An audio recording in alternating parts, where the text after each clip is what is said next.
तां स्तन्नकाम आसाद्य मथनन्तीं जननीं हरिः गृहीत्वा दधिमन्थानं नेषेद्यत्प्रीतिमावहन् तमं तमङ्कमारुरमपाययत् स्तनं स्नेहस्नुतं सस्मितमीक्षति मुखम् अतृप्तमुत्सृज्य जवेन सायया बोत्सिच्यमाने पयसि तदिश्रिते।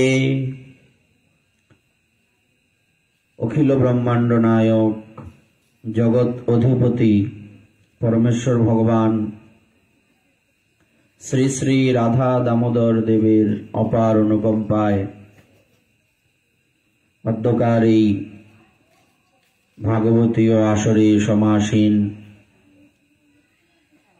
आगत समागत दृश्यमान अदृश्यमान वैष्णव मंडली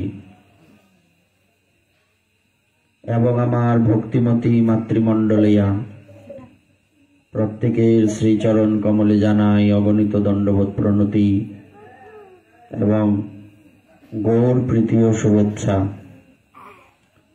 गतदिन आमरा आलोचनाय अग्रसर हच्छिलाम माता यशोमतीर सेवानिष्ठा निये। एमन समय जखन मा यशोमती दधिमन्थन करछिलेन एमन समय बालक श्रीकृष्ण मातृस्तन्न पानेर जन्य उन्मुख हये मंथनरत मायेर काछे एलेन और दधिमन्थन दंड आঁকড়ে धरे मायेर मंथन काजे बाधा दिलेन। मायेर हृदये पुत्र बात्सल्येर स्रोत ताते जेन आरोई उद्देल हये उठल।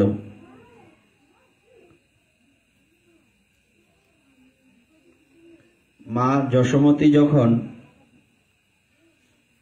दधिमन्थन करछिलेन तखनो गोपाल घुमिয়েছিলেন। सारा रात घुमिয়ে कृष्ण स्वाभाविकभावेই खूब क्षुधार्त থাকেন। তাই प्रतिदिन तार घुम भाঙার संगे संगे मा ताके स्तनपान करान। তাই आजও कृष्ण घुम থেকে उठा मात्रই क्षुधार्त হয়ে माके खोज করছিলেন। तखन मायेर कण्ठे मृदुस्वरे गान श्रवण करे भाबलेन आज की हलो, मा आमाके रेखेई बिछाना थेके उठे पड़ेছে। आमार जन्य कि तार कोनो दुश्चिंता नेই। ताई तिनि तार दुई पद्महस्त द्वारा नेत्रजुगल मार्जना करते करते सेई दधिमन्थन स्थाने एलेन।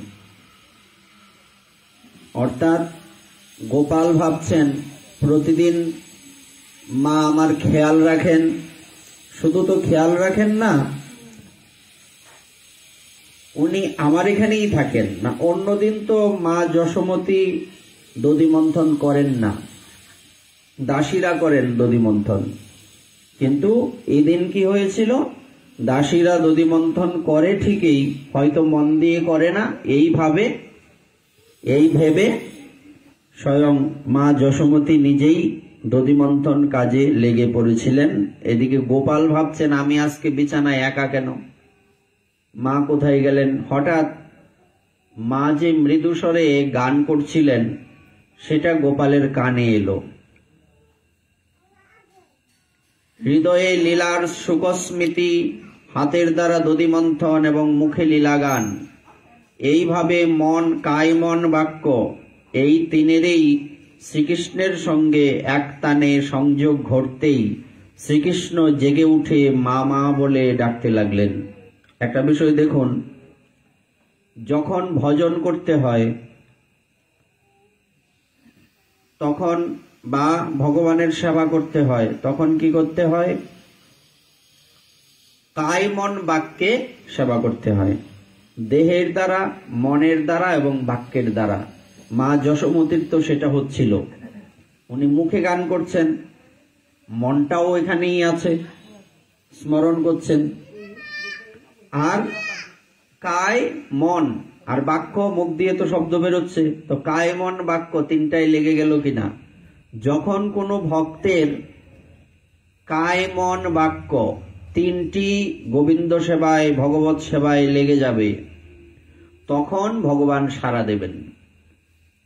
অনেকক্ষণ ধরেই তো মা কাছে নেই, দধিমন্থন শুরু করার আগে অনেক কাজ বাকি থাকে, এগুলি করেছেন। তারপরে দধিমন্থনের জন্য সব জিনিসপত্র একসাথে আনয়ন করেছেন, এরপরে দধিমন্থন আরম্ভ করেছেন, তাই না? বিষয়টা এরকম না?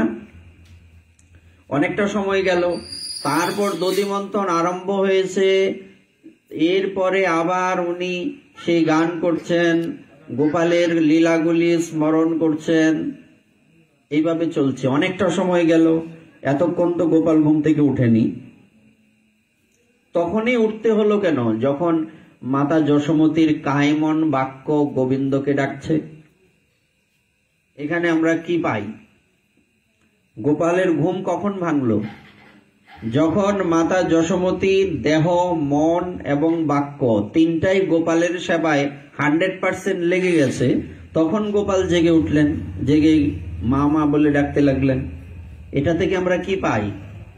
একজন ভক্ত যখন মন প্রাণ মানে কায় মন বাক্যের দ্বারা ভগবানের সেবা করবেন, তখন গিয়ে ভগবানের টনক নড়বে, তখন ভগবানের দৃষ্টি ওই ভক্তের উপর পড়বে, এর আগে নয়। এটা দিয়ে তো আমরা এটাই বুঝলাম, এটাই পেলাম। এরপর এতক্ষণ যেন তিনি নিদ্রিত ছিলেন। ভগবান যেন তিনি কেন শব্দ উচ্চারণ করা হয়েছে? ভগবানের নিদ্রা আছে কি? ভগবানের ঘুমাতে হয়। এতক্ষণ যেন তিনি নিদ্রিত ছিলেন, অর্থাৎ এখানে মহাজন এটাই বোঝাতে চাচ্ছেন ভগবানের তো নিদ্রা নেই। কেন? উনি কি জানেন না আজকে মা যশোমতী দধিমন্থন করবেন? উনি তো জানেন, কিন্তু এটাই একটা লীলা পুষ্টির জন্য এই কাজটা উনি করলেন। মায়ের স্নেহ সাধনা তাকে জাগরিত করে তুলল। মায়ের স্নেহ সাধনা শব্দটা কি বলছে? স্নেহ সাধনা। এটা কিন্তু খুব গুরুত্বপূর্ণ একটা বিষয়। স্নেহ সাধনা বলতে কি বোঝায়? স্নেহ কখন কাজ করে? আদর। তো এটা কিসের মধ্যে আসে? ভালোবাসার মধ্যে আসে। বাৎসল্য রস, বাৎসল্য প্রেম, সন্তানের প্রতি মায়ের ভালোবাসা। এখানে বলছে স্নেহ। কত সুন্দর একটা কথা বলছে দেখুন। এখানে মায়ের স্নেহ সাধনা তাকে জাগরিত করে তুলল। মা গোপালকে কি রূপে ভজেন, কি রূপে চিন্তন করেন? নিজের পুত্র রূপে। তো নিজের পুত্র রূপে ভাবেন, এটা ওনার কি? গোপাল যেহেতু ভগবান, সামান্য দৃষ্টিতে কোনো মায়ের যখন সন্তানের প্রতি বাৎসল্য থাকে, সেই স্নেহ থাকে, এটা কিন্তু ভক্তিতে রূপান্তরিত হয় কি? এটা কিন্তু ভক্তিতে রূপান্তরিত হয় না। স্নেহ থাকলেই ভক্তি হবে না। স্নেহটা যথার্থ জায়গায় ট্রান্সফার করতে হবে। ফুলের মালা তো ভগবানের গলাতেও যায়, আবার নেতা নেত্রীর গলাতেও যায়। দুইটা কি এক জিনিস? নেতা নেত্রীর গলায় গেল মানে ফুলটা শেষ, কিন্তু ভগবানের প্রসাদী হয়ে যে কারো গলায় যাক, সমস্যা নাই, আগে তো ভগবানের এখানে চলে গেল, এটা আলাদা বিষয়। হ্যাঁ, তো এই জন্য দুটো যেমন এক নয়, তেমনি ওই যে নিজের জন্য রান্না করা আর ভগবানের জন্য রান্না করার মধ্যে পার্থক্য। নিজের সন্তানের প্রতিও মাতা পিতার যথেষ্ট স্নেহ বাৎসল্য থাকে, কিন্তু সেটা সাধনা বলে না। সাধনা বলা হবে এটা এমনি স্বাভাবিক ভালোবাসা মায়ের বাবার সন্তানের প্রতি। কিন্তু এখানে শব্দটা এত সুন্দর বলা হয়েছে যে মায়ের স্নেহ সাধনা গোপালকে জাগরিত করে তুললেন। অর্থাৎ উনার স্নেহটা উনার বাৎসল্যটা প্রেমে রূপান্তরিত হয়ে গেছে। দৃষ্টান্ত কি? আমরা কুবজার কথা জানি না? কুবজা কে ছিলেন? কুবজার কাজ কি ছিল? নিত্যদিনের কর্ম কি ছিল? কুবজার কাজ ছিল কংসের জন্য অনুলেপন তৈরি করা।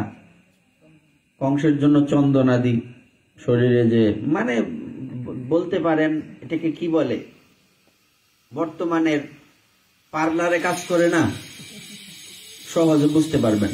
তো পার্লারে যেরকম কাজ করে শরীরের অনুলেপন আদি এগুলি তো দেওয়া হয়, তেমনি ধরেন এই কুবজা ছিলেন কংসের পার্লারের ব্যক্তি আর কি। উনি পার্লারের যে কাজগুলি আছে এগুলি করতেন, এটাকে অনুলেপন বলা হচ্ছে, চন্দন আদি অনুলেপন, হ্যাঁ, সাজানোর কাজটা ছিল ওনার। এত বছর ধরে উনি এই কাজ করে যাচ্ছেন, সেটা কি ভক্তি ছিল? কিংবা ইনি যে 3 জায়গায় বাঁকা, টেরি মেরি কুকরি, 3 জায়গায় বাঁকা, উনি কুজো হয়ে হাঁটতেন, তাই তো কুবজা। মূলত তার নাম কুবজা না, ত্রিবক্রা। তো সেই ত্রিবক্রা, তাকে কুবজা ডাকতো মানুষ, মানে কুজা আর কি, গুজা ডাহে না মানুষ, এরকম। তো সে নুয়ে নুয়ে হাঁটতো, একদম পুরা, এই কম বয়সেই সে একদম বৃদ্ধার মতো। কিন্তু তার হাতের অনুলেপন অত্যন্ত সেই জায়গার মধ্যে এই নাম করা। এরিয়ার মধ্যে এরকম থাকে না, অমুক খুব ভালো পার্লারে সাজাইতে পারে, তো সবার মধ্যে সে ছিল শ্রেষ্ঠ। তো সেই কুবজা, সে তো প্রতিদিনই কংসকে সাজান। এতদিন তো কুবজার সেই কুজো দূর হলো না, কুবজা যে সুন্দরী এটাও প্রকাশিত হলো না। কখন প্রকাশিত হলো? যখন কুবজা অনুলেপন নিয়ে কংসের এখানে যাচ্ছেন, গোবিন্দ আর বলরাম দুজন কুবজাকে দেখতে পেলেন।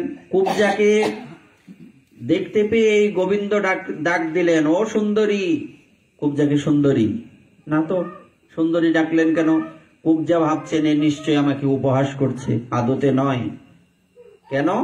কারণ ভগবান কাউকে উপহাস করতে পারেন না, উনি উপহাস করেননি, আদতেই বলেছেন ও সুন্দরী, আসলেই সুন্দরী। কারণ সৌন্দর্য মানুষের দেহের মধ্যেই প্রকাশ হবে সবসময় এমনটা নয়, তার কাজে প্রকাশ হতে পারে, তার ব্যবহারে প্রকাশ হতে পারে। সৌন্দর্য তো অনেক প্রকার আছে, তার সৌন্দর্য কোথায়? সে ভালো সাজাইতে পারে, তাকে কি সুন্দরী বলা যাবে না? এই অ্যাঙ্গেল থেকে, যে কোনো দিক থেকেই বলা যাচ্ছে। তো ইনি প্রথমে একটু হালকা রাগান্বিত হলেন, আমাকে সুন্দরী বলে, এটা কে? উনি একটু কষ্টও পেলেন, আবার একটু রাগান্বিত হলেন। এখন সে তো আসলে সুন্দরী না, তাকে সুন্দরী বললে তো সে একটু রেগেই যাবে, কষ্ট পাবে, দুইটাই কাজ করবে, ঠাট্টা, হ্যাঁ, উপহাস করছে। তো এবার এটা একটু রাগ করে যখন তাকালেন, ভগবানকে দেখলেন, দেখে তার যে রাগটা এবং দুঃখটা উপশম হয়ে গেল। কেন? কারণ হচ্ছে ভগবান এমন একজন ব্যক্তিত্ব, ওনার কাছে সমস্ত কিছুই ফেল। আপনার রাগ থাকুক, অভিমান থাকুক, আপনার যত সমস্যা থাকুক, ওনার দিকে ঠিকমতো তাকালেন তো সব শেষ হয়ে যাবে। যদি আমাদের যত সমস্যাই থাকুক, আমরা যদি একটু মন দিয়ে ভগবানকে স্মরণ করতে পারি, একটু মন দিয়ে যদি ভগবানের দিকে তাকাতে পারি, সব সমস্যার সমাধান হয়ে গেল। অপারেশন করতে গেলে অপারেশনের আগে ইনজেকশন দেওয়া হয়, অবশ করা হয়। অবশ করলে ওই কাটা ছেঁড়া করলেও খবর পাওয়া যায় কি? তেমনি আমাদের এই সংসারে যত যন্ত্রণাই থাকুক না কেন, আমরা যদি ঠিক মতো ভগবানকে স্মরণ করতে পারি, ঠিক মতো ভগবানকে তাকিয়ে তাকে দর্শন করতে পারি, ওই যন্ত্রণাটা, ওই ইনজেকশন দিলে যেমন অবশ হয়ে যায়, যন্ত্রণা বোঝা যায় না, যন্ত্রণা থাকলেও সেটা আর অনুভব হয় না। এটা হচ্ছে ভক্ত আর সাধারণ মানুষের মধ্যে পার্থক্য। ভক্ত কি করেন? যত সমস্যাই থাকুক সেটাকে সমস্যা হিসেবে উনি নেন না। কেন? কারণ তার মধ্যে ভগবানের নামের ইনজেকশন দেওয়া আছে, ভগবানের রূপের ইনজেকশন দেওয়া আছে, তার সেই সমস্যা মনে হয় না। হ্যাঁ, তো সেই কুবজা যেই ভগবানের দিকে তাকালেন, রাগও শেষ হয়ে গেল, দুঃখ শেষ হয়ে গেল। দেখেই ওনার মনের মধ্যে একটা কামনা জেগে গেল। এতদিন কি তার কামনা ছিল না? কুবজা কি কামনা ছাড়া? এই পৃথিবীতে কি এমন কোন ব্যক্তি আছেন যাদের কোনো কামনা বাসনা নেই? যে কোনো দিকে হোক, যে ভগবানের ভজন করে এটাও একটা কামনা, যে আমি ভগবানের জন্য রান্না করব, ভগবানের জন্য মালা গাঁথবো, ভগবানের জন্য এই সেই করব ইত্যাদি, এটাও একটা কামনা। যদিও এই কামনা আর জগতের কামনা এক না, কিন্তু কামনা ছাড়া মানুষ, কোনো প্রাণী কামনা ছাড়া থাকতে পারে না। কিন্তু ভক্ত আর অভক্তের মধ্যে পার্থক্য হচ্ছে ভক্তের কামনা ভগবানকে নিয়ে, আর অভক্তের কামনা নিজের দেহ কেন্দ্রিক, ব্যক্তি কেন্দ্রিক। যে আমার নিজের কামনা পূর্তি এটা আলাদা জিনিস, ভগবানের কামনা পূর্তির জন্য আমি সেবা করছি এটা আলাদা জিনিস। অন্যের অর্থাৎ ভগবানের প্রীতির জন্য কর্ম করা। কাম আর প্রেমের মধ্যে পার্থক্য কি? কাম হচ্ছে নিজের স্বার্থের জন্য কাজ করা, আর প্রেম হচ্ছে আমি যাকে ভালোবাসি গোবিন্দ তাকে খুশি করা। দুটো কিন্তু এক জিনিস নয়। কুবজার এতদিন কামনা ছিল, কিন্তু আজকের কামনাটা কেমন হয়ে গেল? কৃষ্ণ বলরামকে দেখেই ভাবছেন তাদেরকে যদি আমি একটু চন্দন পরাতে পারতাম। কৃষ্ণের দিকে একটু মন দিয়ে দেখছেন যে এ যদি আমার হতো। চিন্তা করুন, এতদিন তার কামনা ছিল, এতদিন এই অনুলেপনাদি কর্ম করে গেছেন, তার সেই কামনাটা কিন্তু ভক্তিতে পরিণত হয়নি, আজকে হয়ে গেল। ইনি মনে মনে ভাবছেন এত সুন্দর পুরুষ সে যদি আমার হতো, আমি যদি তাকে নিজের হাতে একটু সাজিয়ে দিতে পারতাম। কুবজা কিন্তু ভগবান ভেবে ওনাকে ভালোবাসেননি, মন দেননি, সাধারণ ব্যক্তি বলেই ভালোবেসেছেন। কিন্তু কেউ বিষ জেনে খাক আর না জেনে খাক, ক্রিয়া করবে না? হ্যাঁ, কেউ যদি বিষ, কোন ছোট বালক বিষ খেয়ে নিল, এখন বিষ কি বলবে? এ তো বিষ চিনে না, জলও চিনে না, তার উপর ক্রিয়া করব না, এরকম হবে কি? হবে না। তেমনি সে জেনে মন দেখ আর না জেনে মন দেখ, মনটা কাকে দিছে? ভগবানকে। সুতরাং তার এটা ভক্তিতে পরিণত হয়ে গেল। সাধারণ মানুষের বেলা এটা সম্ভব নয়। তো এবার কি ঘটনা ঘটলো? এই এই বসো বসো,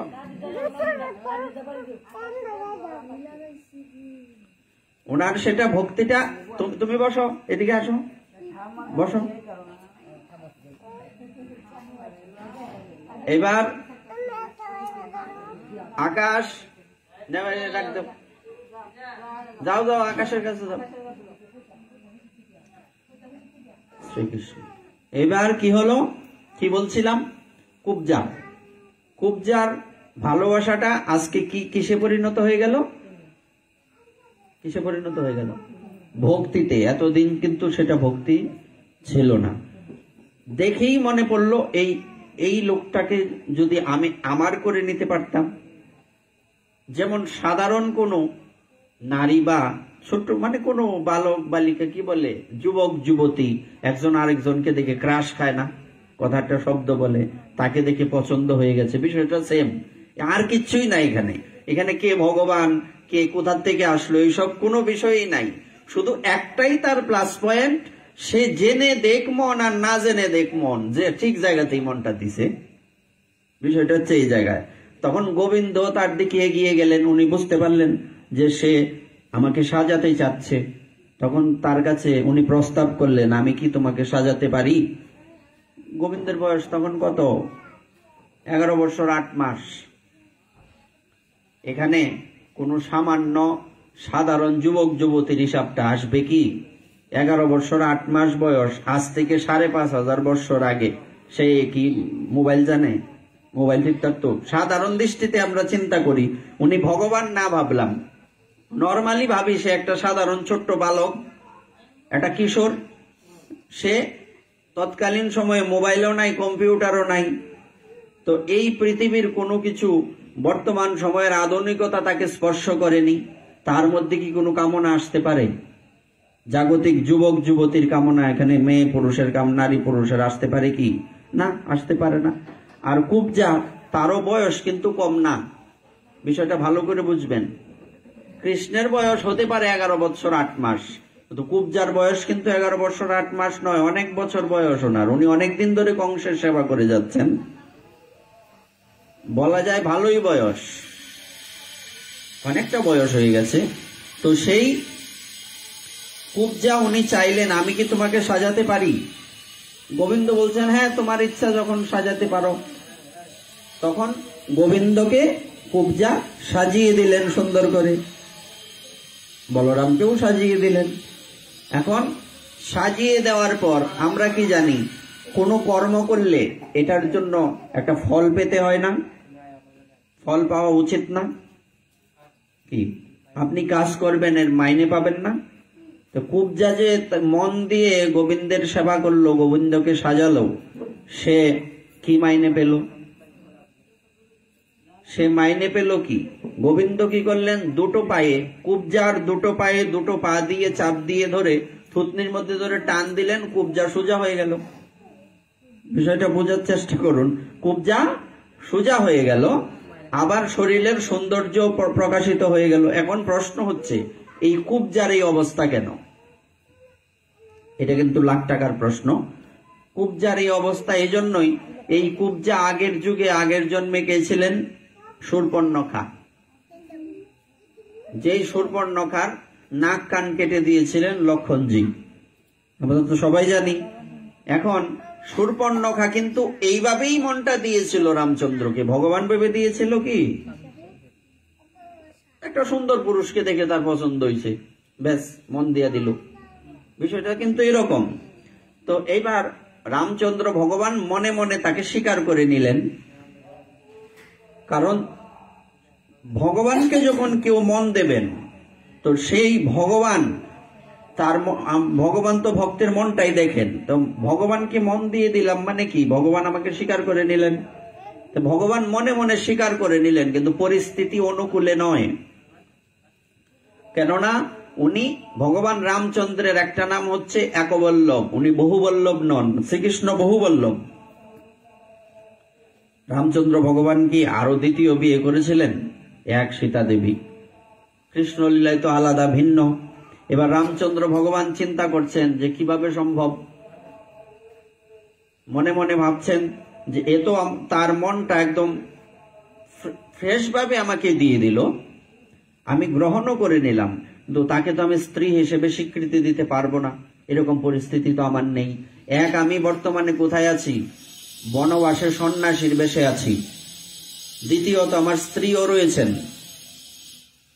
তো আমি তো তাকে স্বীকার করতে পারি না।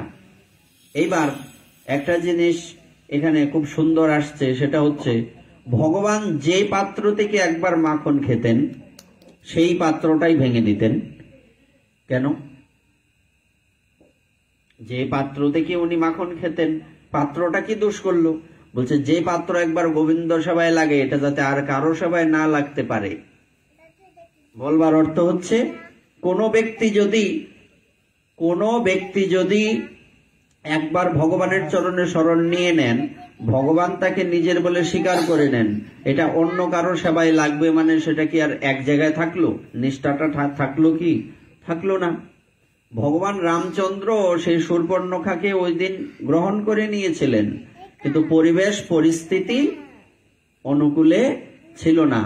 তাই উনি ভাবলেন শূর্পণখা দেখতে খুব সুন্দরী, আর এরা তো মায়া জানে, রাক্ষসী, যে কোনো সময় সুন্দরী হয়ে যেতে পারে। এইবার শূর্পণখা তার মনটা যাতে অন্য কাউকে দিতে না পারে, তার এরকম একটা ব্যবস্থা করে রাখতে হবে, কিংবা তার দিকে অন্য কোনো পুরুষ যাতে তাকাতে না পারে। তার নাক কান কাটটা দেও, নাক কান নাই মানে তার দিকে কোন পুরুষ তাকাবে? বিষয়টা আবার বোঝা গেল কেন এরকম অবস্থা। কারণ একটা মেয়ে মানুষের উপরে কি কোনো পুরুষ আক্রমণ করে? এরকম আমাদের শাস্ত্রে বিধান আছে? পুরুষ মানুষ মেয়ে মানুষের সাথে যুদ্ধ করতে পারবে? বিধান নাই। কিন্তু এখানে দেখা গেল এটা একদিক বিচার করলে ন্যাক্কারজনক। একটা পুরুষ কেন একটা নারীকে এরকম কুরূপা করে দেবে? কিন্তু তারও দোষ ছিল, সে সীতা দেবীকে খেতে যাচ্ছিল। রাক্ষসনী তো রাক্ষসনী, স্বভাব তো আর থাকতে পারে নাই। আর প্রথমে বলছে ঠিক আছে, তুমি তোমার স্ত্রী আছে, তুমি বিয়ে করবে না, ভালো কথা, তো তোমার ভাইকে বলো বিয়ে করতে। হ্যাঁ, লক্ষণজি বলছে যে আমারও তো স্ত্রী আছে, বাড়িতে আছে। বলছে বাড়িতে আছে, সমস্যা কি? এন তো নাই। বলছে না, এইসব চলবে না। এবার ভগবানকে উনি জিজ্ঞাসা করলেন ইশারাতে এর কি করা উচিত। রামচন্দ্র তখন ওখান থেকে ইশারা করলেন যে তাকে কুরুপা করে দাও, এর দিকে অন্য কেউ যাতে দৃষ্টি দিতে না পারে। ওই কুরুপা অবস্থাটা পরবর্তী জন্মেও এরকম কুবজা হয়েছিল, যতক্ষণ পর্যন্ত কৃষ্ণ কাছে না আসে। বিষয়টা মিলান্ত মিলছে কিনা? কৃষ্ণ কাছে এসেছেন, তারপর ওনার সেই কুজো অবস্থা দূর হয়ে গেল, উনি কুরুপা ছিলেন, ওনাকে সুন্দরী বানিয়ে দিলেন এবং ভগবান তাকে নিজের বলে স্বীকারও করে নিলেন, সেবক হিসেবে, সেবিকা হিসেবে স্বীকার করে নিলেন। বলবার অর্থ হচ্ছে, এই কথাটা কোথার থেকে এসছে দেখুন, যে মায়ের স্নেহ সাধনা তাকে জাগরিত করে তুললো। স্নেহটা কখন সাধনা হলো, প্রেমটা কখন ভক্তি হলো, যখন কৃষ্ণের প্রতি নিবেদন হলো। প্রেমটা কখন ভক্তি হলো, যখন রামচন্দ্রের প্রতি নিবেদন হলো। প্রেমটা কখন ভক্তি হলো, যখন মা যশোমতী কৃষ্ণের প্রতি নিজের বাৎসল্যটা সমর্পণ করে দিলেন। ব্যাস, বরাবর হয়ে গেল। অর্থাৎ বলবার তাৎপর্য, যেন তেন প্রকারেণ আমরা ভগবানকে যা কিছুই ভাবি না কেন, সন্তান ভাবতে পারি, এই বন্ধু ভাবতে পারি, প্রাণবল্লভ ভাবতে পারি, যাই ভাবি না কেন, ভগবান নাই বা ভাবলাম, এমনিতেও যদি তাকে দেখে মনটা তার চরণে চলে যায়, ব্যাস হয়ে গেল। মানে বলবার অর্থ হচ্ছে, ওষুধ সেটা কি বলছে, কোন রকম বলছে বমি আসে, বমি আসলে কি জোর করে রাখা, ফেডে গেলেই তোর ভালোইব। বিষয়টা এরকম কিনা? এমন কিছু ওষুধ আছে খাইলে কি বমি আসে, বলছে আমি তো খাইতেই পারি না। আবার মুক্তিতা জ্বরে, সে কি করতে পারে না, কোনো খাবার খেতে পারে না, বলছে আরে ফেডে তো যাক, বমি হইলে হয়ে যাক গা, এরকম বলেন কিনা? বিষয়টা হচ্ছে এরকম, এটা স্বাভাবিকভাবে মনটা গোবিন্দের চরণে যাক, আর অস্বাভাবিক ভাবে যাক এক যাক গোবিন্দের চরণে যাক, অন্য কোথাও যাতে না যায়। এই জন্য ভগবান ওই পাত্রটাও ভেঙে দেন, ওই পাত্রটা যাতে দ্বিতীয়বার আর কারো সেবায় না লাগে, কারো দৃষ্টি ওইদিকে না পড়ে। তাই কুরুপা ওখান থেকে, ওই যুগ থেকে কুরুপা, ওই পর্যন্ত কুরুপা। এটা হচ্ছে স্নেহ সাধনা। স্নেহটা তখন সাধনা হয়েছে। তিনি নির্গুণ থেকে সগুণ। ভগবান কি নির্গুণ না? নির্গুণ বলতে যার কোনো গুণ নাই, এরকম। আমরা তো স্বাভাবিক অবস্থায় নির্গুণ বলতে কি জানি, নির্গুণ মানে যার কোনো গুণ নাই। বলছে নির্গুণ বলতে এটা বোঝানো হয় নাই। আমরা জানি কয়টা গুণ আছে, গুণ কয়টা আমরা জানি না। গুণ কয়টা? 3টা। কি কি? সত্য, রজ, তম। ভগবান কি এই গুণের মধ্যে আছেন? উনি সত্যের উপরে। কোন গুণ থাকলো মানে উনি একটা বন্ধনে আবদ্ধ। এই 3 গুণের একটা গুণও ভগবানের মধ্যে নাই, উনি এইগুলির উপরে। আবার এই 3টা গুণই ভগবানের থেকে আসছে, অর্থাৎ ইনি 3 গুণের বাইরেও না, আবার 3 গুণের দ্বারা উনি আবদ্ধ না। এর একটা সুন্দর কথা রয়েছে। উনি অর্জুনকে বললেন, অর্জুন এই পৃথিবীতে আমার কোনো কর্ম নেই, আমি যদি কোনো কর্ম না করি তাতে কিচ্ছু আসে যায় না, তারপরেও আমি কর্ম করি, আমি কর্ম না করলে জগতের জীব শিখবে কি? মিলছে কথাটা? অর্থাৎ এটা হচ্ছে নির্গুণ। আর একটা নির্গুণ হচ্ছে নির্বিশেষ, উনি নিরাকার। কিরকম নিরাকার? নিরাকার শব্দের বিশেষ অর্থ কি দাঁড়ায়? নিরাকার মানে অন্ধকার না, অন্ধকারও কিন্তু আকার। অন্ধকার যে একটা শব্দ, এটা কিন্তু আকার। আবার কেউ যদি কথা বলতে পারে, সাউন্ড যদি আসে, এটাও আকার। অর্থাৎ কখনোই ভগবান ওই রকম অন্ধকার বা নিরাকার, বা কোনো ব্যক্তি দেখা যায় না কিন্তু শব্দ আসে, এমন হতে পারে না, এটা নিরাকারের মধ্যে পড়ে না। অনেকেই বলে থাকেন, অনেক ধর্ম এরকম রয়েছে যে কি, যে না আমরা আমাদের ভগবানকে দেখি না কিন্তু ভগবানের সাউন্ড শুনি। তাইলে নিরাকার হইল কেমনে? আকার আছে কিনা? কিংবা আমরা যে গ্রন্থের মধ্যে লেখা পাই, এই যে লেখাগুলি, এটা কি সাকার না নিরাকার? সাকার। অক্ষরগুলি, ভগবান যদি নাম আর ভগবানের মধ্যে যদি পার্থক্য না থাকে, বা এই অক্ষরের সাথে যদি ভগবানের পার্থক্য না থাকে, ভগবানের কথার সাথে ভগবানের যদি পার্থক্য না থাকে, তাহলে ভগবান কিভাবে নিরাকার হলেন? অর্থাৎ ভগবান ইচ্ছা করলে যে কোনো সময় যে কোনো রূপ ধারণ করতে পারেন। উনি নিরাকার মানে অন্ধকার না। নির্গুণ মানে ওই রকম নির্গুণ না। নির্গুণ মানে এই 3 গুণের অতীত, তিনটা গুণ ওনার থেকে এসছে, কিন্তু উনি নিজে এই গুণের দ্বারা আবদ্ধ না। এই পৃথিবী আমি সৃষ্টি করেছি, কিন্তু এই পৃথিবীর মায়াকেও আমি সৃষ্টি করেছি, কিন্তু মায়া আমাকে গ্রাস করতে পারে না। কৃষ্ণ সূর্য সম, মায়া হয় অন্ধকার, যাহা কৃষ্ণ তাহা নাহি মায়ার অধিকার। এটা হচ্ছে উনি নির্গুণ থেকে সগুণ, উনি অনেক বড় ব্যক্তিত্ব, সেখান থেকে ছোট হয়ে গেলেন। কেন ছোট হয়ে গেলেন? ভক্তের বাৎসল্যের কাছে, ভক্তের ভালোবাসার কাছে, ভক্তের প্রেমের কাছে ভগবান ছোট হয়ে যান। এত বড় ভগবান, আপনি ইচ্ছে করলেই তাকে কুলে নিতে পারবেন সন্তান রূপে? সম্ভব কি? যদি চিন্তা করেন স্বাভাবিক অবস্থায় ভগবান কত বড় হইতে পারে। অর্জুন কেমন রূপ দেখছিল? গীতার বিশ্বরূপ দর্শন যোগ, কি রকম রূপ দেখেছেন অর্জুন? অর্জুন শেষে ভয়ে কাঁপছে, এত বড় একজন পুরুষ, সে কোনো সামান্য পুরুষ না।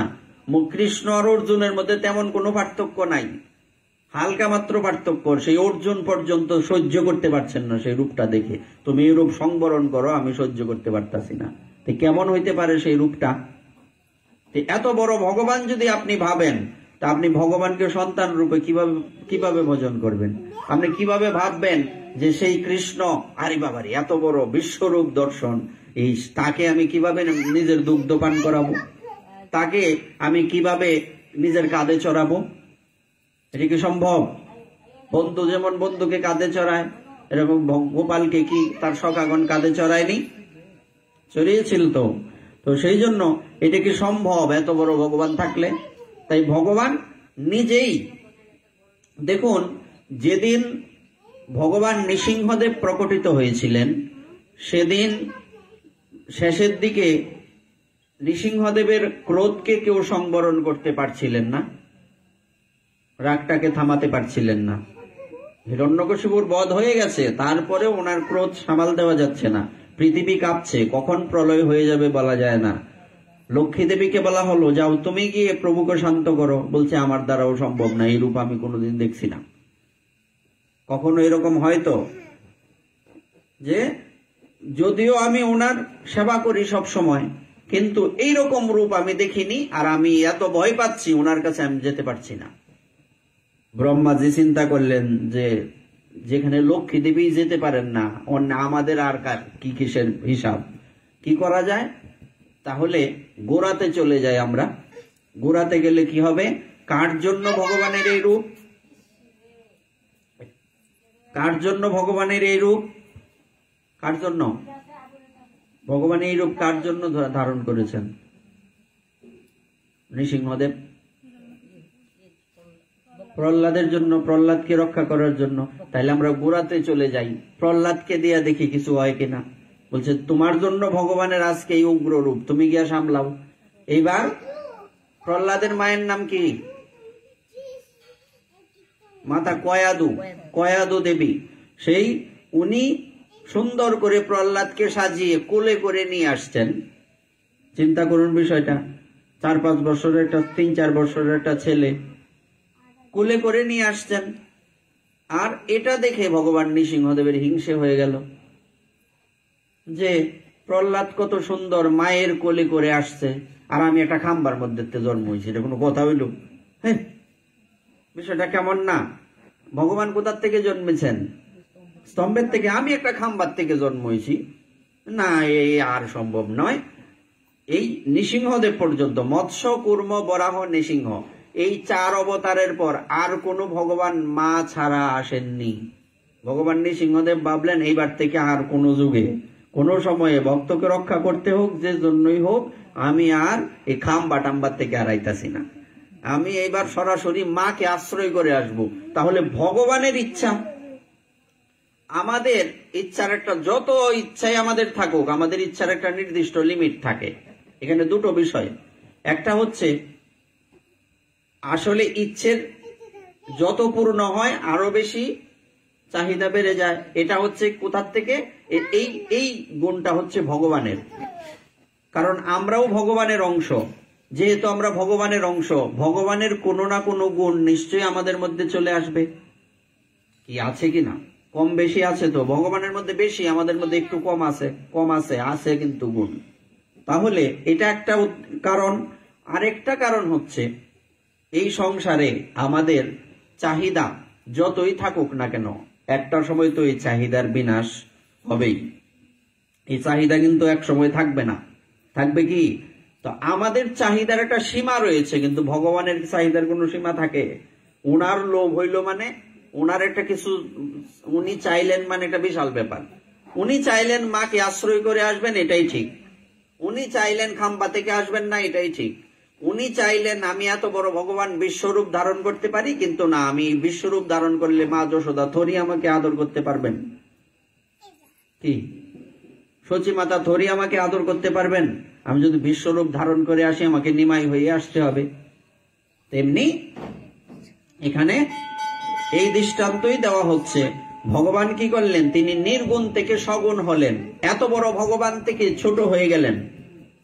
উনি নিরাকার থেকে, নিরাকার শব্দের অর্থ হচ্ছে নির্দিষ্ট কোনো আকার যার নেই, অর্থাৎ ভগবান এনি টাইম যে কোনো সময় যে কোনো রূপ ধারণ করতে পারেন। অর্থাৎ উনি নিরাকার মানে নির্দিষ্ট আকার নেই। নিরাকার মানে আমরা যাতে এমন না ভাবি ভগবানের কোনো রূপ নাই। হ্যাঁ, আচ্ছা। অচল থেকে সচল, ভগবান কি অচল না? কিরকম অচল? ওনাকে কি কোনো কর্ম করতে চলতে হয়, হাত পা চালাইতে হয়? উনি যদি মনে করেন আমি এক জায়গায় বসে থাকবো, কিছুই করব না, সব করা হয়ে যাবে না? উনি তো অচলই বটে। কিন্তু আদতে কি ভগবান অচল? উনি সচল। হ্যাঁ, উনি অচল থেকে সচল হলেন, নিষ্কাম থেকে সকাম হলেন। অর্থাৎ আগে আমরা বলেছি যে ভগবানের কোনো কামনা নেই, কিংবা বাইরের কারো দ্বারা ওনার কামনা পূর্ণ হবে এমনটা প্রয়োজন নেই। বলছি না একদিন, কালকেও বলছি আপ্তকাম, এই জন্য উনি তো সেখান থেকে উনি সেই নিষ্কাম অবস্থা থেকে উনি সকামে আসলেন কেন? কারণটা কি? মূল উদ্দেশ্য কি? নিজে প্রেম আস্বাদন করার জন্য, নিজে সে প্রেমটা আস্বাদন করার জন্য উনি নিষ্কাম থেকে সকামে এলেন। কিন্তু আমাদের কামনা আর ভগবানের কামনা এক হবে কি? উনার তো কিছু দরকারই নাই, উনি তো কামনা উনার মধ্যে রয়েছে। উনি এই সংসারে এই সামান্য বালকের মতো ব্যবহার করছেন, এই সংসারে সামান্য বন্ধুর মতো, সামান্য প্রাণনাথ প্রাণবল্লভ স্বামীর মতো আচরণ করছেন। কিন্তু এই সংসারের মানুষের সাথে ভগবানের তুলনা কখনোই হতে পারে না। আমরা যাতে এইগুলি দেখে এমন মনে না করি না রাধা কৃষ্ণ ওনারা একজন মেয়ে একজন ছেলে একজন আরেকজনের সাথে প্রেম করে, এই পৃথিবীতেও তো মানুষ রিলেশন করে, তো এটার সাথে এটা নিয়ে মিলাই দেও। হ্যাঁ, ওই আগরতলা আর কই উগারতলা, দুইটা কি এক? আকাশ পাতাল ব্যবধান না? তেমনি আমরা যাতে কখনোই যখন আমরা ভগবানের কথা চিন্তা করব তখন উপরের লেভেলে চিন্তা করতে হবে। আমরা আমাদের মনটা যাতে তখন নিচের দিকে না আসে, এটা মাথায় রেখে ভগবানের কথা চিন্তা করতে হবে। তো উনি সকাম থেকে নিষ্কাম থেকে সকাম হলেন কেন? ওনার ইচ্ছা হয়েছে, আর ভক্তকে আনন্দ দেওয়ার জন্য। এখন উনি যদি এইভাবে এই পৃথিবীতে মানব রূপে এসে লীলা না করতেন, তাহলে আমরা কি এই লীলাগুলি দেখতে পেতাম, বুঝতে পারতাম, অনুভব করতে পারতাম, আর ভগবানকে চিনতে পারতাম? আমাদের যারা আমরা ভগবানকে সকাম ভাবে আরাধনা করে থাকি, আমাদের সাথে পৃথিবীর অন্য কোনো ধর্মের বা অন্য কোনো ব্যক্তিদের ভজনের মিল হইতে পারে কোনোদিন সম্ভব? এরা তো ভগবানকে দেখছে না, কোনোদিন চিনেই না। ভগবান আছে না নাই এর মধ্যেও কোন মানে বেজাল আছে, এও ঠিক নাই। আছে না নাই এও ঠিক নাই। কিন্তু আমাদের সাধুগণ ভগবানকে দর্শন পেয়েছেন, এখনো পাচ্ছেন, পরেও পাবেন। এটা অন্য কোনো ধর্মে নাই, ভগবানকে দেখা যায় না অন্য কোথাও। তা আমাদের চিন্তাধারা, আমাদের ভালোবাসা কি তাদের ভালোবাসার সাথে মিশবে? তাদের ভালোবাসাটা হচ্ছে শুকনা ভালোবাসা, গলার গিয়ে আটকা জায়গা না, শুকনা রান্না করলে একটু ভিজা ভিজা থাকলে কি আটকা যাবো গলা। অর্থাৎ তাদেরটা শুষ্ক ভালোবাসা, আর আমাদেরটা হচ্ছে রসালো ভালোবাসা। দুইটা কি এক নাকি? হচ্ছে তোর রসকস না, এটা কোনো কাম হইলো? মানে বিষয়টা হচ্ছে এই রসকস সারা জিনিস, আমরা এইসব এতে আমাদের পোষায় না, আমাদের এতে পেট ভরে না। আমাদের রসযুক্ত ভালোবাসা দরকার। ভগবানের সাথে আমাদের সম্বন্ধটা কিসের? রসযুক্ত থাকবে, নিরস হইলে হবে না। তারপর স্নেহের জন্য ক্ষুধার্ত তৃষ্ণার্ত হয়ে মায়ের কাছে এলেন। চিন্তা করেন, আগেই বলছিলাম অন্য কারোর স্নেহটা ভক্তি না, কিন্তু মা যশোদার স্নেহটা ভক্তি। তাহলে মায়ের স্নেহের জন্য উনি, বিষয়টা দেখুন, মায়ের স্নেহের জন্য ক্ষুধার্ত তৃষ্ণার্ত হয়ে ওনার কাছে এলেন। কথাটা কেমন সুন্দর হয়ে গেল না? বিষয়টা বুঝতে সহজ হয়ে গেল। কেন উনি তৃষ্ণার্ত হলেন? মায়ের ভালোবাসার জন্য। উনি ক্ষুধার্ত কেন হলেন? মায়ের ভালোবাসার জন্য। ওনার ক্ষুধার দরকার নাই, ক্ষুধা পায়ও না কোনোদিন, উনি সবাইরে খাওয়ায় রাখেন, ওনার খেতে হয় না। কিন্তু উনি কেন ক্ষুধার্ত তৃষ্ণার্ত হলেন? মায়ের ভালোবাসার কাছে উনি নিজের ইচ্ছায় ধরা দিলেন। তাই তো তার সম্পর্কে এই বিশেষণ স্তন্যকাম। আমরা একটা কালকে শব্দ বলছি, আজকে বলছি ভগবান আপ্তকাম, এখানে বলছে স্তন্যকাম। সম্পূর্ণ বিপরীত না? আপ্তকাম মানে ওনার কোনো কামনা নেই, বা ওনার কোনো কামনা পূর্ণ করতে বাইরের কাউকে লাগে না। কিন্তু স্তন্যকাম হলে তো মায়ের দুগ্ধ পান না করলে তার এই কামনা পূর্ণ হবে না। এটা কি বিপরীত নাকি সমান? সম্পূর্ণ বিপরীত। এই বিষয়টাই কিন্তু মারাত্মক। তাই ভগবান আপ্তকাম হয়ে উনি স্তন্যকাম হয়ে গেলেন। মন্থন করার সময়েই এলেন, আলস্য ভরে উপবিষ্ট, কর্মহীনার কাছে নয়, এও লক্ষণীয়। কোন সময় এলেন? ভগবান কখন এলেন? যখন মন্থন হচ্ছিল। অলস ব্যক্তির কাছে এসেছেন? আসেননি তো। বা কর্মহীনার কাছে এসেছেন? আসেননি। তাই কার কাছে এসেছেন? যিনি কর্ম করছেন।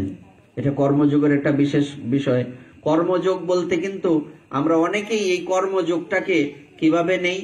কর্ম, সব কর্ম কি যোগ হবে? কিছু কর্ম তো বিয়োগ হয়। কিরকম? সব কর্ম যোগ নয়, মানে সব কর্ম ভক্তি কি? হ্যাঁ, চাকরি ব্যবসা চালাইলেই সেটা ভক্তি হবে না। যখন আপনি চাকরি ব্যবসা করে এই টাকা দিয়ে ভগবত সেবা করবেন, আপনি ভক্ত হবেন, তখন সেটা যোগ। এটা কর্ম। আপনি চাকরি করেন, ব্যবসা করেন, আপনার ব্যাংক ব্যালেন্স বাড়ছে, সংসার পরিচালনা হচ্ছে, কিন্তু ভগবত সেবা হচ্ছে না, এটা শুধু কর্ম। এটা কর্মযোগ। গীতাতে আমরা যেটা পাই না, কর্ম না করলে হবে না, আমরা এটার সাথে এটারে মিলাইলে চলতো না। বোঝা গেল বিষয়টা? কর্মযোগ আর কর্ম এক নয়। কর্মযোগ কখন?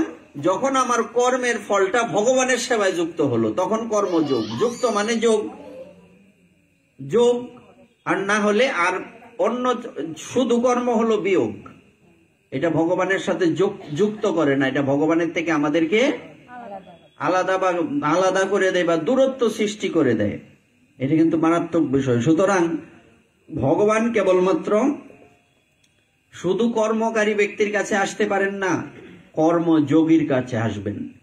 ইনি সংসারী হতে পারেন, ইনি সাধু হতে পারেন, ইনি নারী হতে পারেন, ইনি পুরুষ হতে পারেন, ইনি বালক হতে পারেন, ইনি বৃদ্ধ হতে পারেন, যে কেউ হতে পারেন। এখানে কোনো হিসাব নেই। ভগবানের কাছে কে বালক, কে বৃদ্ধ, কে নারী, কে পুরুষ, এইসবের হিসাব কখনোই আসে না। ভগবানের কাছে হিসাবটা কখন আসে? সে কর্মযোগী নাকি শুধু কর্মী। বিষয়টা ঠিক, সে কর্মযোগী না কর্মী। তাই দেখবেন ঠাকুর মহাশয়ের প্রার্থনায় আছে, কর্মকাণ্ড জ্ঞান কাণ্ড কেবল বিষের ভাণ্ড। কর্ম কি বিষ না? আমরা সবাই জানি কম বেশি যে এই সংসারে ভগবানের সাথে যুক্ত না থাকতে পারলে, শুধু কর্ম করলে জীবনটা বিষাক্ত হয়ে যায় না? বিষাক্ত কিনা জীবনটা? তাইলে কি বলছে? কর্মকাণ্ড জ্ঞান কাণ্ড কিসের ভাণ্ড? বিষের ভাণ্ড। কর্মকাণ্ড জ্ঞান কাণ্ডটা হচ্ছে বিষের ভাণ্ড। সুতরাং আমাদের আগে এই বিষয়টা খুব ভালোভাবে লক্ষ্য দিতে হবে। ভগবান কর্মযোগীর জন্য সুলভ, কর্মীর জন্য নয়। তাই কর্ম না করলে হবে? ভগবান বলছে কর্ম করো। কোন কর্ম করতে বলছে? তুমি কর্ম করে এটা ভগবত সেবায় লাগাইলা কিনা? তুমি কি বৈধ পথে অর্থ উপার্জন করো না অবৈধ পথে অর্থ উপার্জন করো? অনেকগুলো হিসাব কিন্তু এখানে আসবে। এই জন্যই তো ভগবান আমাদের ব্রেন দিয়েছেন। ব্রেন তো মাথায় থাকতে হবে, ব্রেন ফিটে থাকলে তো হবে না। হবে পায়ের মধ্যে ব্রেন থাকলে হবে না, ব্রেন মাথায় থাকতে হবে। সুতরাং আমাদের এই বিষয়টা ভালোভাবে অনুধাবন করতে হবে, কর্মী আর কর্মযোগী এক নয়।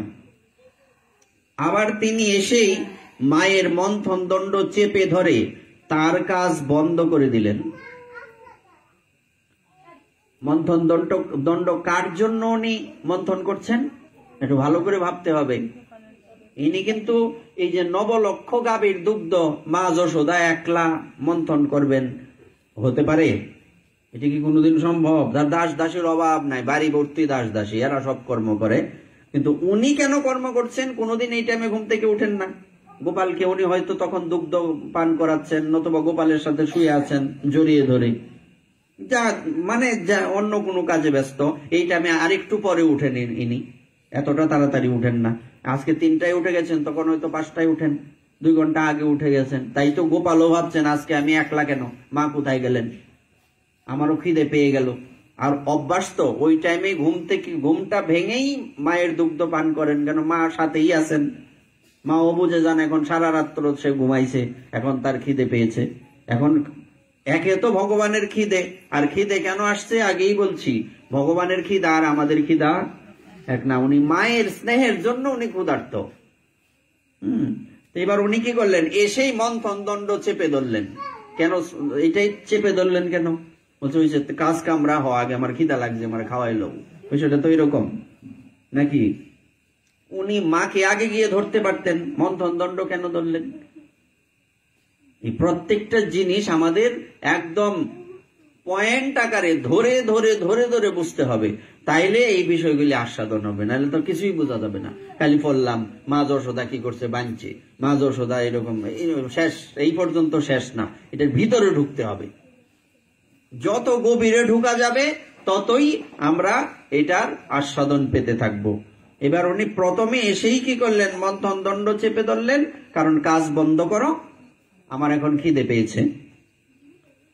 সর্বত্র ভগবান সাধনার প্রেরণাই দেন, নিজের দিকে আসার জন্য আকৃষ্ট করেন সাধককে। এখানে বিপরীত ঘটলো কিনা? কেমন বিপরীত? এখানে দধি মন্থন হচ্ছে কার জন্য? মাখন কার জন্য প্রস্তুত হবে? গোপালের জন্য। উনি নিজের হাতে বন্ধ করে দিয়েছেন, মানে সেবা বন্ধ করে দিয়েছেন। এটা বিপরীত হলো কিনা? সেবা বন্ধ তো করে দিয়েছেন, কিন্তু আরেকটা সেবার জন্যই সেই সেবাটা বন্ধ করে দিয়েছেন। উনি মাতৃ দুগ্ধ পান করবেন, তাই না? মা তোমার সাধনা তো পূর্ণ হয়েই গেছে, পিষ্ট পেষণ করে আর কি হবে? আরেকজনের সাবান, ওটা আমি সাবাইলে লাভ কি? তোমার তো সাধন ভজন কমপ্লিট হয়ে গেছে না? তুমি আবার এটাকে একবার, যেটা তুমি মরিচেই বাটো আর হলুদেই বাটো, যাই করো, এটা একবার পেষণ করা হলে আরেকবার পেষণ করে, এটা কি সময় নষ্ট না? তো তোমার তো ভজন কমপ্লিট, তুমি আর কত মন্থন করবা? এটা বাদ দেও, দরকার নাই, তোমার সব কমপ্লিট হয়ে গেছে। এটাই বলছেন গোপাল। এবার তোমার সাধনার ভার, এর থেকে বেশি আমি আর সহ্য করতে পারবো না। ভগবান কি ভাবছেন দেখুন, তোমার আর সাধনা করতে হবে না, যতটুকু করছো ততটুকু যথেষ্ট, আমার আর সাধনার দরকার নাই। মা প্রেম তরঙ্গে ডুবে গেলেন, ভেসে গেলেন। তিনি যদি জোর করে আসেন, কার সাধ্য তাকে আটকাবে? কি গোপাল কি জোর করে আসেননি সেখানে? আচ্ছা, এবার কি হলো? শ্রীকৃষ্ণ মায়ের কোলে আরোহণ করলে মা তাকে শতখরিত স্তন্য পান করাতে লাগলেন। পুত্রের মুখে মৃদু মধুর হাসি ফুটে উঠল। মাও তা গভীর স্নেহপূর্ণ নয়নে দেখতে লাগলেন। ইতিমধ্যে গরম করার জন্য উনুনে চাপানো দুধ উথলে উঠল। যশোদা তা দেখে ব্যস্ত হয়ে পুত্রকে অতৃপ্ত অবস্থায় কোল থেকে নামিয়ে দিয়ে সেদিকে চলে গেলেন। বিষয়টা কেমন হলো? একসাথে মায়েরা কয়টা কাজ করতে পারে? বলছে অনেকগুলি কাজ করতে পারে। উনি একদিকে দুধ বসায় রাখছে, আরেকদিকে মন্থন করে। এমন সময় গোপাল এসে হাজির, মন্থন বন্ধ, গোপাল দুগ্ধ পান করছে। হঠাৎ ওইদিকে চোখ পড়লো, এই দুধ উতলে পড়ছে।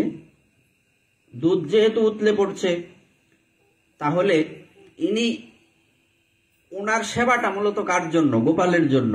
তো উনি গোপালকে সেবা করাচ্ছেন না, মাতৃদুগ্ধ মা নিজে পান করাচ্ছেন।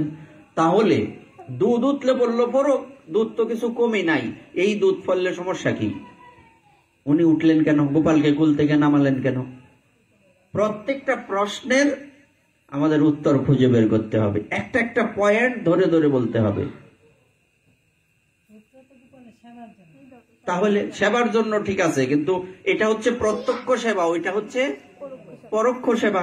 তো এই সেবা রেখে উনি ওখানে সেবা করতে চলে গেলেন, বিষয়টা কেমন হলো না? মা এই ভেবেই চলে গেলেন, তো গোপাল রাগ করলেন কেন? আমার সরাসরি সেবা রাখা, ওইটা পরে কোন সময় সেবা করবাম, করলে করলাম, না করলে নাই, ও কপালে আছে কিনা ও জানি না, বিষয়টা এরকম হয় কিনা। তো সেখানে উনি আমাকে রেখে আমার প্রত্যক্ষ সেবাটাকে বাদ দিয়ে উনি পরোক্ষ সেবায় গিয়ে যুক্ত হলেন, তাই উনি রেগে গেলেন। আর এদিকে কি ঘটনা ঘটলো? দুধ এই সময় উঠলো কেন? আমরা কালকে বলেছিলাম ভগবানের সেবার সাথে যুক্ত সবকিছুই চিন্ময়। যেহেতু ভগবানের জন্য রন্ধন করা আর নিজের জন্য রন্ধন করা এক না, তেমনি যে পাত্রে নিজের জন্য রন্ধন হয় আর যে পাত্রে ভগবানের জন্য রন্ধন হয়, দুটো এক না। একটা হচ্ছে ভগবত সেবায় লাগে, আর একটা ভগবত সেবায় থেকে বঞ্চিত। দুটো কি এক? ওই যে মালার কথাটা বললাম, নেতা নেত্রীর গলায় যাওয়া আর ভগবানের গলায় যাওয়া এক না। তেমনি এখানে ঘটনা কি ঘটলো? এখানে এই দুধও কিন্তু তাহলে যেহেতু এটা ভগবানের সেবার সাক্ষাৎ দুধ, এই দুধ আর এইখানের দুধ এক না। আগেই বলছি, যখন আমরা বিচার করব তখন ওখানেরটা ওখানে চিন্তা করতে হবে, এখানেরটা এখানে, এখানেরটা ওখানে নিয়ে জোড়া দিলে হবে না। জোড়া তালি দিয়া ভজন হয় না, একদম একুরেট হবে। জোড়া তালি দিব কেন? জোড়া তালি মানুষ কখন দেয়? এখানে কমি আছে, ভেজাল আছে, জোড়া তালি হবে কেন? জোড়া তালি হবে না। মেইন হবে একদম একুরেট, 100%। একটা হচ্ছে ভেজাল দেওয়া সবজি, আর একটা ক্ষেতের সবজি, নিজে তৈরি করা সবজি, দুইটাকে এক জিনিস। তাই তো বলছে যে অন্যের দ্বারা ভগবত সেবা হয় না, ভগবত সেবা নিজেরটা নিজে করতে হয়। এটি হচ্ছে পার্থক্য। তো এইবার দুধ পড়ে যাচ্ছে কেন? দুধ তো চিন্ময়, দুধ ভাবতে পারতো আচ্ছা গোপাল যখন মাতৃদুগ্ধ পান করছে আমি শান্ত থাকি, আমি উতলে যাই কেন? দুধ কি ভাবছে? দুধ ভাবছে গোপাল যদি মায়ের দুগ্ধ পান করে তার ক্ষুধা এবং তৃষ্ণা মিটে যায়, তাহলে আমি আর গোপালের সেবায় লাগবো না। যেহেতু আমি আর গোপালের সেবায় লাগবো না, সুতরাং আমার এই পৃথিবীতে থেকে লাভ নেই, আমি আগুনে আত্মহুতি দেব। বিষয়টা বোঝা গেল? এই জন্যই দুধ উতলে গেল। অর্থাৎ এখানে আমরা কি শিক্ষা পাই? আমাদের প্রত্যেকের এই টার্গেট থাকতে হবে। হরিদাস ঠাকুর কি বলেছিলেন? হরিদাস ঠাকুর বলেছিলেন, প্রভু আমি যখন গোবিন্দ দাসজি গিয়ে বললেন মহাপ্রভুর কাছে হরিদাস অসুস্থ, মহাপ্রভু জিজ্ঞেস করলেন হরিদাস তুমি কি অসুস্থ? হরিদাস ঠাকুর কি বললেন? আমি সুস্থ, কিন্তু আমার মন বুদ্ধি অসুস্থ। বলছেন কিনা? আমি নিজে সুস্থ, কিন্তু আমার মন বুদ্ধি অসুস্থ। এখন মন বুদ্ধি কেন অসুস্থ এটা আগে জানতে হবে।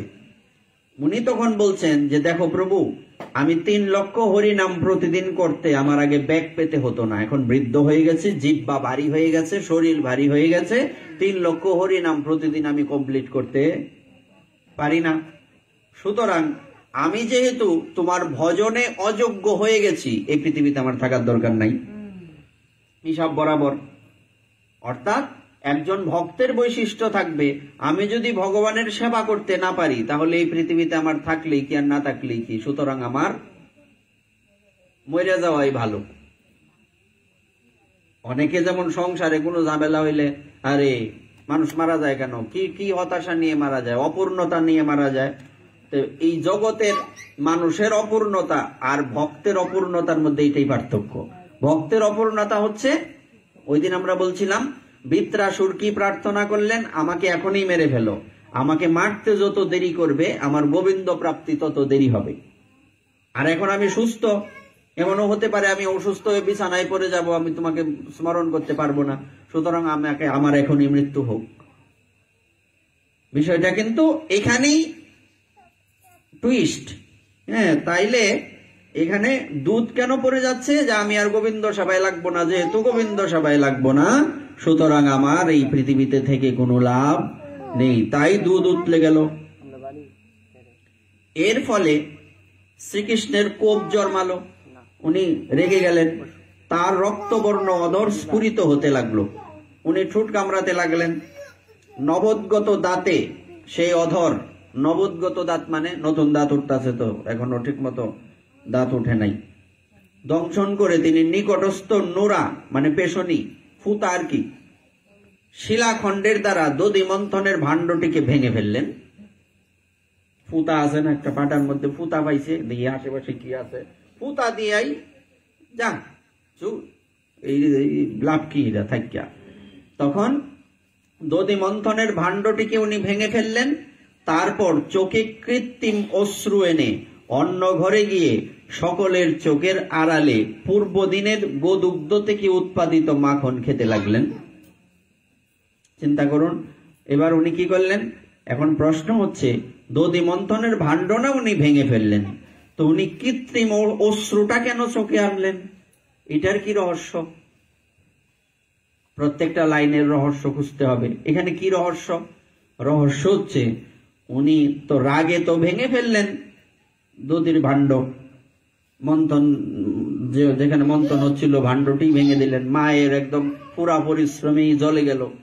আর এই দুধ তো সামান্য দুধ না, যে 8টা গাভীকে বিশেষভাবে ভালো ভালো ঘাস খাইয়ে, বিশেষ ঔষধি খাইয়ে, এই ফিট খাওয়ান না দুধ না, বিশেষভাবে ঔষধি লতা পাতা খাইয়ে এটার দুগ্ধ দিয়ে মাখন তৈরি করছিলেন। এটা কিন্তু এত সহজেই দুধটা আসেনি, অনেক পরিশ্রমের ফলে এসছে। আরে আজকের দুধটার সেটা জলে চলে গেল, সেটা আর গোবিন্দ সবাই লাগলো না। উনি যে রাগ করবেন তাতে কোনো সন্দেহ আছে কি? তো আজকে যে মা রাগ করে আমাকে আদর করবেন তাতে কোনো সন্দেহ নাই। তাই উনি কি করলেন? যখন কোনো বালক বা বালিকা বা ছোট কেউ এই মা বাবা মানে খুব রাগ করে আছেন, এখন তাকে শাস্তি দেওয়া হবে, তখন একটু ইচ্ছা করেই কান্না করে। কেন কান্না করে? আমার কান্দন দেখে যদি মার মনটা একটু গলে। তাই এখানে আবার পড়ছি কথাটা, তাহলে বুঝতে পারবেন। তারপর চোখে কৃত্রিম অশ্রু এনে, এই লাইনটা দেখুন কত সুন্দর মিলে গেল। অন্য ঘরে গিয়ে সকলের চোখের আড়ালে, চোখের আড়ালে গেলেন কেন? যে এখন মা রাগে আছে, মানে দেখবো পাত্রটা ভাঙ্গা, এমনি আমার প্রতি রাগ করব, সুতরাং এখানে আমার থাকা যাবে না, আমি একটু লুকায় থাকি। চোখের আড়ালে চলে গেলেন। হ্যাঁ, পূর্ব দিনের গোদুগ্ধ থেকে উৎপাদিত মাখন খেতে লাগলেন। শ্রীকৃষ্ণের অধর স্ফুরিত হলো, ক্রোধ অধরের স্পর্শ পেয়ে কৃতার্থ হয়ে গেল। অরুণ বর্ণ অধর শ্বেত বর্ণের নতুন উঠা দুধের দাঁতের দ্বারা নিপীড়িত হলো, যেন সত্যগুণ রজগুণকে শাসন করলো। বিষয়টা দেখুন, ভগবানের ঠোঁটগুলি কিরকম? লাল না, রক্তবর্ণ না। আর দাঁত কি কালার? তাহলে সাদা দাঁত লাল ঠোঁটের মধ্যে চাপ দিছে, তার মানে সত্যগুণ রজগুণের উপরে প্রভাব বিস্তার করলো কিনা? সাদা, সত্যগুণের কালার কি? রজগুণের কালার তমগুণের কালার কালো। এইবার ব্রাহ্মণ ক্ষত্রিয়ের উপর প্রভাব বিস্তার করলো। ক্রোধ দধিমন্থন ভাণ্ডের উপর দিয়ে তাকে চূর্ণ করে চলে গেল। ক্রোধ কোথায় চলে গেল? মানে ধরুন আপনি রাগ করলেন, রাগ করে একটা ঘরের দ্রব্য ভেঙে ফেললেন, দ্রব্যটা খুব দামি। যখন ক্রোধ আছে আপনার মধ্যে, আপনার কি এই কথা মনে আছে? ভেঙে ফেলার পরে কষ্ট হয় কিনা, কি সব নষ্ট করছি, মোবাইলটাই ভেঙে গেলে, যখন কথা বললো লাখ টাকার মোবাইল, আইফোনটা, এরকম হয় কিনা? অর্থাৎ যখন রাগ আসে তখন কিন্তু কি ভাঙতাছি মাথায় নেই। এবার গোপাল যখন ওই ভাণ্ডটাকে ভাঙছিলেন তখন রাগটা কিন্তু এখানে শেষ হয়ে গেল। কিসের উপর গেল রাগটা? দধি ভাণ্ডের উপরে। তখন রাগ চলে গেল, এখন ভয় চলে এলো। সেই ভাণ্ডের মধ্যে আবার এক অসুর এসে আশ্রয় নিয়েছিল। সেই দম্ভ বলল, দম্ভ নামক এক অসুর, কাম ক্রোধ আর অতৃপ্তির পরে এবার আমার পালা। দম্ভ সে অশ্রুর রূপ ধারণ করে ভগবানের চক্ষু দিয়ে নির্গত হলো। বিষয়টা দেখুন, ভক্তের মনোবাঞ্ছা পূরণ বা সন্তোষ বিধানের জন্য ভগবান কি না স্বীকার করেন। প্রকৃতির অতীত হয়েও কোন প্রাকৃত ভাবের বশ্যতা অভিনয় না করেন, সবকিছুই করেন। উনি প্রকৃতির অধীন না, উনি প্রকৃতির অধীন, প্রকৃতি উনার অধীন। তো উনি হচ্ছে প্রকৃতির উপরে, তারপরে উনি প্রকৃতির অধীন হয়ে যান, নিজের ইচ্ছাতে হলেন। অর্থাৎ উনি মায়ার অধীন না, কিন্তু কখনো কখনো উনি মায়ার অধীন হন। কেন কেন হন মায়ার অধীন? কারণ মায়ার অধীন হলে লীলাপুষ্টি হবে, তাই মায়ার অধীন হলেন। দৃষ্টান্ত কি? সাক্ষাৎ সতী দেবী নিজেই তো ভগবানের প্রতি মানে একদম কি মনে সংশয় চলে এসেছিল, আসলে রামচন্দ্র কি ভগবান? যখন ভগবান রামচন্দ্র নিজের পত্নী সীতা দেবীর অন্বেষণে খুঁজতে লাগলেন, ওনাকে খুঁজতে খুঁজতে এদিক ওদিক ছুটতে লাগলেন, কান্না করতে লাগলেন, সতী দেবী ভাবছেন যে ইনি কি জানেন না সীতা দেবী কোথায় আছেন?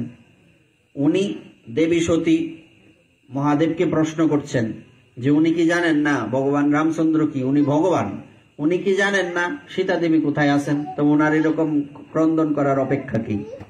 ওনার এরকম ছোটাছুটি করার কি দরকার? আসলে উনি কেন ছোটাছুটি করছেন? উনি মায়াধীশ, কিন্তু মায়ার অধীন হলেন কেন? কেননা এই পৃথিবীতে থাকলে, এই পৃথিবীর মানুষের সাথে মিশতে গেলে, এই পৃথিবীর মানুষের সাথে কি আলগা আলগা থাকলে মিশা যাবে? হ্যাঁ, আমি যদি দরজা লাগাই 24 ঘন্টা ঘরে বসে থাকতাম, তোমাদের সাথে মিশতে পারতাম কি? সম্ভব হইতো কি?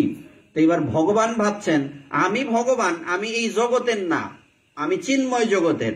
কিন্তু চিন্ময় জগতের হলে কি হবে? আমি চিন্ময় জগতের ভাবে থাকলে এই পৃথিবীর লোকের সাথে মিশতে পারবো না। তো লীলা কেমনে হবে? চিন্ময় জগতের হিসাবটা আলাদা। এখানে জড় মানে প্লাসে মাইনাসে, প্লাসে প্লাসে না প্লাস, তাই না? তো ওই চিন্ময় জগৎ আর এটা জড় জগৎ, তাইলে এটা মাইনাস হয়ে গেল, কোনোদিনই মিলবে না। তেলে জলে কোনোদিন মিশে, তো কিভাবে চিন্ময় জগতের সাথে জড় জগতের বিষয়টা মিশবে? তাই জড় জগতে থাকতে গেলে জড় জগতের মতোই হতে হবে। মায়ার অধীন না হয়েও আমাকে মায়ার অধীন হতে হবে। এই জন্য ভগবান এরকম ক্রন্দন করছেন, ছুটছেন। কিন্তু সতী দেবী ভাবছেন উনি ভগবান হয়ে উনি কেন জানেন না সীতা দেবী কোথায় আছেন? সুতরাং উনাকে পরীক্ষা করা উচিত। তারপর সতী দেবী পরীক্ষা করলেন না, আর পরীক্ষা করার জন্যই কিন্তু সতী দেবীর সাথে মহাদেবের বিরোধ হয়ে গেল। কখনো ভগবানকে পরীক্ষা করতে যাবেন না, এটা হচ্ছে, এটার প্রমাণ হচ্ছে সতী দেবী। এবং বেশি দিন নাই, এরপরেই কিন্তু ওই তার পিতার সাথে ঝামেলা। ওই যজ্ঞে গেলেন, নিমন্ত্রণ করলো না, নিজের শরীর থেকে অগ্নি উৎপাদন করে উনি নিজের দেহটাকে ভস্ম করে দিলেন। বলবার অর্থ হচ্ছে এর সবচেয়ে বড় বিষয় হচ্ছে মহাদেবের থেকে তার বিচ্ছিন্ন বিষয় চলে এসেছিল, বিচ্ছিন্ন হয়ে গিয়েছিলেন ওনারা। কেন? কোন রকমে মন থেকে কিছুটা বিচ্ছিন্ন ভাব চলে এসেছিল। আর যেখানেই অসার রয়েছে এটা গোবিন্দ সেবায় লাগবে না, ওইটা আবার সার বানাতে হবে। আবার উনি এই দেহ ত্যাগ করলেন, আবার হিমালয়ের কন্যা পার্বতী রূপে জন্মগ্রহণ করলেন, তারপর আবার মহাদেবের সাথে বিয়ে হলো, তারপরে আবার সেবায় যুক্ত হলেন।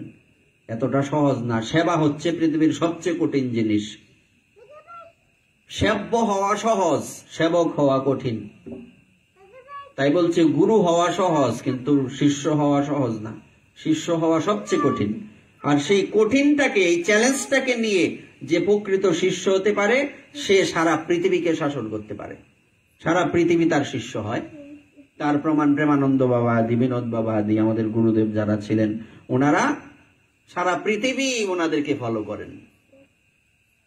কেন ফলো করছেন? কারণ ওনারা প্রকৃত শিষ্য হয়েছিলেন। যেটু একদিন বলছিলেন না পাঠে, যে গুরু সেবা করতে গিয়ে শুধু শুধুই একটু চোখটা লাগলো, বিনোদ, হ্যাঁ বাবা, তাড়াতাড়ি ঘুম থেকে, আমার তো পিপাসা লাগছে। এক গ্লাস জল এনে দিলাম, একটু মুখে দিলেন কি না দিলেন রেখে দিলেন, থোড়ি আমার ঘুমটাই নষ্ট করার জন্য ওনার প্ল্যান ছিল। একটু চোখটা লাগলো, বিনোদ আমার খিদা পাইছে। আরে হ্যাঁ, মানে বিষয়টা হচ্ছে এটা গুরুদেব শিষ্যকে কি করছেন, যথা সময় যাতে ঘুমটা ভেঙে যায়, আর ঘুমের রাজ্যে সে যাতে গিয়ে ভগবানকে ভুলে না যায়। সেবকের বৈশিষ্ট্য কি? সেবক কি ঘুমাইলে সেবা হবে? হবে না। আর এইভাবে তৈরি করেছিলেন বলেই আজকে উনি সর্বে সর্বা হয়ে সারা জগতের পূজনীয় হতে পেরেছেন। এই হচ্ছে সেবক। সেবক হওয়া পৃথিবীতে অনেক কঠিন, সেব্য হওয়া সহজ। কথাটা কোথা থেকে এসছে? একটু সমস্যার জন্য সতী দেবীকে মহাদেব আলাদা করে দিলেন, ত্যাগ করে দিলেন। তোমার এত বড় সাহস! এবং উনি পরীক্ষা করতে গিয়েছিলেন, উনি নিজে সীতা দেবীর রূপ ধারণ করে রামচন্দ্রের কাছে গিয়েছেন। তখন গিয়ে সীতা দেবীকে তখন রামচন্দ্র দেখছেন আর হাসছেন। তখন সেই সীতা দেবী মানে সতী দেবী বলছেন যে আপনি কি প্রভু আমাকে চিনতে পারছেন না? বলছে আমি আপনাকে কি করে না চিনে থাকতে পারি, আপনি তো আমার মা। হাত জোর করলেন, তখন অটোমেটিক্যালি ওনার আগের রূপটা ফিরে এলো।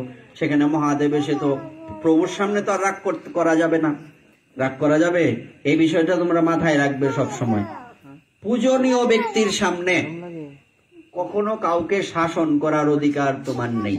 তুমি যদি কাউকে শাসন করতে হয় তাহলে আস্তে, যদি শাসন করতে হয় পূজনীয় ব্যক্তির সামনে নয়, তুমি আড়ালে গিয়ে শাসন করবে। কথা বোঝা গেল? এই কথাটা কিন্তু আমি মাঝে মধ্যে বলি কিনা বিষয়টা। অর্থাৎ গুরুদেবের সামনে শিষ্য অন্য কাউকে শাসন করতে, সে যেই হোক, যদি শাসন করতেই হয়, এমনিতেও শাসন করা যাবে না। 3 জনকে জগতে শাসন করা যায়, পুত্র, শিষ্য, ভৃত্য। নিজের সন্তান, শিষ্য, নাইলে বাড়ির চাকর। এই 3 জন ছাড়া তোমার শাসন করার কাউকে অধিকার নাই। এটা মাথায় রাখতে হবে। আমরা যাতে লিমিট ক্রস না করি। আমরা তো যাকে তাকে শাসন করি, এটা সম্ভব নয়। আর যে তোমার শরণাগত, তাকেই তুমি একমাত্র শিক্ষা দিতে পারবে। যে তোমার শরণাগত হয়েছে, যে আমি বিষয়টা বুঝতে পারছি না, আমাকে বুঝিয়ে দাও বা বুঝিয়ে দিন, আমি আপনার কথাটা শুনবো, তখন তুমি তাকে বুঝাতে পারবে। তুমি সবাইকে বিশেষ শিক্ষা দিতে পারবে না, এটা থাকলে হবে না। তাহলে এতে তোমার অনেক সমস্যা হবে। যদি কোনোদিন সুযোগ হয় এই কথাটা বলবো যে কি হয় যদি নিজের ইচ্ছায় যেচে কাউকে শিক্ষা দেওয়া হয়, তখন যে শিক্ষা দিতে যায় তার কি ক্ষতি হয়, এটা আমরা একদিন বলার চেষ্টা করব। তো যেটা বলছিলাম, এবার কি হলো, সেই ভগবান উনি প্রকৃতির অতীত হয়েও উনি প্রাকৃতের মতো, এই প্রকৃতির মানুষের মতো ব্যবহার করছেন। রাগ হয়েছে, দম্ভ এসেছে, হ্যাঁ। তারপর তাই কাম, ক্রোধ, লোভ, অতৃপ্তি এবং দম্ভ ও আজ ব্রহ্ম সংস্পর্শ লাভ করে ধন্য হয়ে গেল। অন্য ঘরে গিয়ে পূর্ব দিনের মাখন খাওয়া মাকে দেখানোর জন্য, যে দেখো আমার ভীষণ খিদে পেয়েছিল, আমি কি এমনি রাগ করছি? দেখুন হিসাবটা কোন জায়গায় গিয়ে দাঁড়াচ্ছে। যদি সে মাখন খেতে লাগলো, নিশ্চিত মা এখন কি করবে, ওখান থেকে এসে খুঁজো, আগের 2টা শর্ট দেওয়ার ছাড়া আমার শান্তি নাই, খুঁজতে লাগবে। যখন খুঁজতে গিয়ে দেখবে সে মাখন খাচ্ছে, তখন বলবে আমি এমনি রাগ করছি, খিদার জ্বালায় আমি সই তারতাছি না, তুমি আবার নামাই দিয়ে গেছো গা, সুতরাং আমার তো মাথা ঠিক নাই, আমি ভাই গেছি। বিষয় বরাবর না? সুতরাং এই হচ্ছে ভগবান আর ভক্তের বিশেষ লীলা। মহাপ্রভুর কৃপা হলে আমরা এর পরবর্তী অংশ আগামীকাল আস্বাদন করব। জয় জয় শ্রী গুরু নিতাই গৌর সীতানাথ প্রণাম।